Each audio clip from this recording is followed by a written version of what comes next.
Mae gen I gof am bant gwyn allan y berwyn beinydd lle fi y breth y lliw gair tew dan rhewn cael ei bedyr.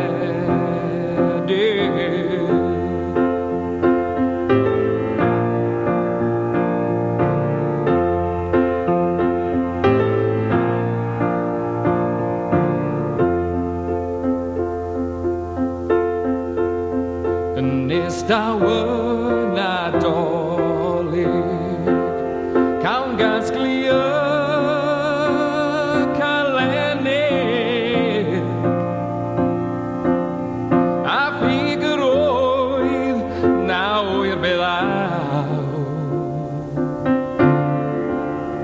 a phawi bigon